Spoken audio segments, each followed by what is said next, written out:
अस्सलाम वालेकुम जी। आज की वीडियो में हम बात करेंगे कि हमल ठहराने के लिए कितनी बार हस्बैंड और वाइफ को रिलेशनशिप बनाना चाहिए। ये सवाल मुझे कमेंट्स बॉक्स में बारहा पूछा गया है। और रिलेशनशिप बनाने का बेस्ट टाइम कौन सा है। अक्सर लोग पूछते हैं कि 2 बार मिलें, हर रोज़ मिलें, एक दिन छोड़ के मिलें और किस टाइम पे मिलें ताकि जल्दी हमल ठहर सके।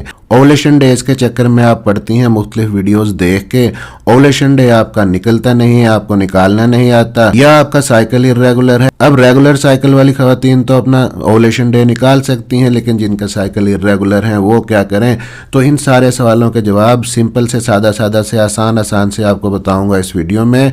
मेरा नाम है डॉक्टर ताहिर, चैनल है आपके लिए डॉक्टर हेल्पिंग हेल्थ, सब्सक्राइब जरूर कर लीजिएगा। तो ये चीज़ बेसिकली डिपेंड करती है किसी भी खातून के पीरियड साइकिल पे कि उसका पीरियड साइकिल किस तरह का है और कितने दिन का है। अमूमन ख़वातीन में 2 तरह के साइकिल होते हैं, एक तो रेगुलर साइकिल होता है और दूसरा इर्रेगुलर। अब रेगुलर से मुराद है कि आपको हर फिक्स डेज के बाद साइकिल आता है, चाहे वो 25 दिन के बाद आता है, चाहे 28 दिन के बाद आता है, चाहे 30 दिन के बाद आता है, लेकिन फिक्स डेज के बाद साइकिल आता है। 2 या 3 दिन, इवन के 4 दिन भी ऊपर नीचे अगर हो जाएं तो इसमें मसला नहीं है, इसको हम नॉर्मल ही काउंट करते हैं। लेकिन दूसरी खवातीन ऐसी होती हैं जिनका साइकिल इर्रेगुलर होता है। कभी तो महीने में 2 बार साइकिल आ जाता है और कभी 1.5 महीना 2 महीना साइकिल नहीं आता। 40 दिन के बाद साइकिल आता है, 45 दिन के बाद आता है, या 1 महीने 28 दिन के बाद आ जाता है। तो ऐसी सूरत में उनको अंदाज़ा लगाना मुश्किल हो जाता है कि उनका अंडा कब निकलेगा, कब वो मिलें अपने हस्बैंड के साथ। क्योंकि आप जानती हैं कि जब ओवुलेशन आपकी होती है, अंडा निकलता है, वही बेस्ट टाइम होता है हस्बैंड के साथ मिलने का और जल्दी प्रेगनेंसी ठहराने का। और अगर आपको ये चीज़ समझ आ जाए कि आपको ओवुलेशन कब होनी है, कब अंडा खारिज होना है, तो प्रेगनेंसी कंसीव करना आपके लिए बहुत ही आसान हो जाएगा।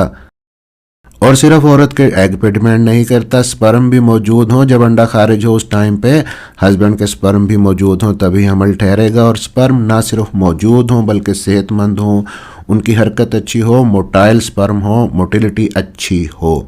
अब ओवुलेशन डेज के बारे में आपने मुख्तलिफ वीडियोस देखी होंगी, आप कंफ्यूज हो जाती हैं। कुछ लोग कहते हैं 14 दिन माइनस कर दें, कुछ कहते हैं 14 दिन पीछे आ जाएं, जमा कर लें, माइनस कर लें। तो आप इस चक्कर में पड़ के कंफ्यूज होकर अपना ओवुलेशन डे काउंट ही नहीं कर पाती। लेकिन ये सिंपल सा आसान सा तरीका आपको बता रहा हूँ कि अंडा कब निकलेगा और कितनी बार रिलेशनशिप बनाएं। तो एक चीज़ तो मस्ट है कि ये तो आपको पता होना चाहिए कि आपका साइकिल कितने दिन का है, 25 दिन का है, 30 दिन का है या 35 दिन का है। ये तकरीबन सभी खवातीन को अपने साइकिल की लेंथ पता होती है।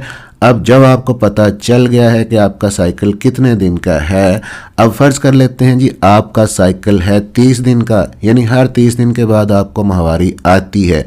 तो आपने सिंपली 30 को 3 पे डिवाइड करना है, तो जवाब आएगा 10। तो ये जो 10 है, शुरू के 10 दिन छोड़ दें, दरमियान के 10 दिन हस्बैंड वाइफ मिलें, आखिरी 10 दिन फिर छोड़ दें। दरमियान के 10 दिन आपके लिए इम्पोर्टेंट है हमल ठहराने के लिए। इसी तरह जी अगर किसी खातून का साइकिल है 27 डेज़ का, 27 दिन के बाद उसको माहवारी आती है, फिर 3 पे डिवाइड कर दें, आंसर आएगा 9। तो पहले 9 दिन छोड़ दें, दरमियान के 9 दिन मिलें और आखिरी 9 दिन फिर छोड़ दें। दरमियान के 9 दिनों में हमल ठहरने के चांसेस मैक्सिमम होंगे। अगर किसी को 24 दिन के बाद साइकिल आता है, 3 से फिर डिवाइड करें, 8 आता है आंसर। पहले 8 दिन छोड़ दें, दरमियान के 8 दिन मिलें, आखिरी 8 दिन फिर छोड़ दें। तो ये अपने ओवुलेशन पीरियड को अवेल करने का सिंपल सा फॉर्मूला है। तो एक तो इस फार्मूले के ऊपर अमल करें, इन दिनों के अंदर मिलें। दूसरा, अपनी बॉडी के अंदर कुछ तब्दीलियां भी महसूस करें जो ओवुलेशन की होती हैं अलामात, जैसे कि पेट के निचले हिस्से में हल्का सा दर्द होना, उन दिनों में जिस्म का दर्जा हरारत थोड़ा सा बढ़ जाता है, हल्का सा बुखार आपको महसूस होता है। इसी तरह जो ओवुलेशन डिस्चार्ज होता है उन दिनों में ज़्यादा होता है, अंडे की सफ़ेदी जैसा पानी जैसा मवाद आने लगता है। ओवुलेशन डेज की ये सिम्टम्स बारहा मैं डिटेल से डिस्कस कर चुका हूँ, लेकिन अक्सर ख़वातीन को इन निशानियों का भी पता नहीं चलता, तो इसलिए उनके लिए मैंने फार्मूला बताया है आपको, पहले उसके ऊपर अमल करना ज़रूरी है। अब सवाल ये है कि ये जो दरमियान के दिन निकल रहे हैं, किसी के 9 दिन, किसी के 10 दिन, किसी के 8 दिन, इनमें कितनी बार रिलेशनशिप बनाएं? क्या रोज़ मिलें? क्या दिन में 2 बार करें या हर तीसरे दिन करें? तो अगर हस्बैंड और वाइफ इकट्ठे रहते हैं, दोनों की रजामंदी शामिल है, दोनों दस्तयाब हैं, सेहतमंद हैं, तो आप हर रोज़ भी रिलेशनशिप बना सकते हैं। इससे हमल में कोई मसला नहीं होता। आप दिन में 2 बार भी रिलेशनशिप बना सकते हैं, मिल सकते हैं, इसमें भी कोई हर्ज नहीं, बशर्ते कि आपकी सेहत इजाज़त देती है। लेकिन ये ज़रूरी नहीं है कि दिन में 2 बार मिलेंगे, ज़्यादा करने से हमल ठहरने के चांसेस ज़्यादा हो जाएंगे। और अगर आप डेली भी नहीं मिल सकते तो इन दरमियान के दिनों में आप अल्टरनेट डेज पे एक दिन छोड़ के एक दिन रिलेशनशिप बनाएं, क्योंकि स्पर्म की लाइफ होती है मैक्सिमम 5 दिन तक कहते हैं, लेकिन अगर 3 दिन भी हो तब भी एक दिन छोड़ के एक दिन रिलेशनशिप बनाएंगे तो पहले से मौजूद स्पर्म प्रेगनेंसी कंसीव करवा सकता है। अब एक सवाल यह भी होता है कि आपको लगा आपने ओवुलेशन डेज में रिलेशनशिप बनाए, हमल ठहर गया, इम्प्लांटेशन हो गई, तो क्या जो आखिरी डेज होते हैं उनमें लाजमी है कि आप आपस में रिलेशनशिप ना बनाएं?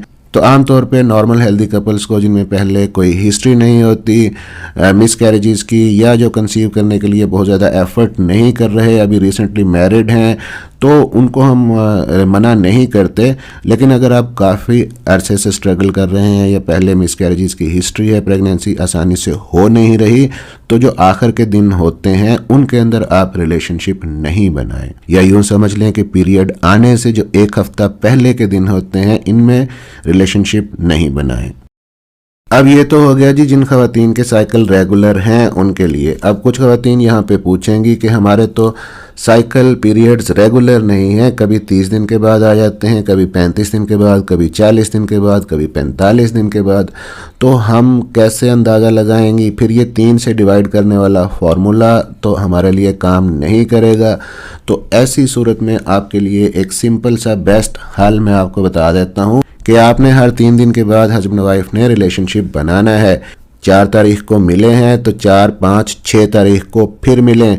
सिर्फ मेंसेस के दिन छोड़ दें और बाकी जो डेज हैं उनमें हर तीसरे दिन रिलेशनशिप बनाएं तो हमल ठहरने के इम्कानात बढ़ जाएंगे। और अगर आप एक खातून हैं, आपकी एज 20 से लेकर 30 साल के बीच में है और हस्बैंड वाइफ आप इकट्ठे रह रहे हैं, शादी को 1 साल हो गया है, हमल अब तक नहीं ठहरा, तो आपको अपने डॉक्टर से मिलना ज़रूर है, अपना चेकअप करवाना ज़रूरी है, साथ में अपने हस्बैंड की सीमन एनालिसिस की रिपोर्ट करवाना ज़रूरी है।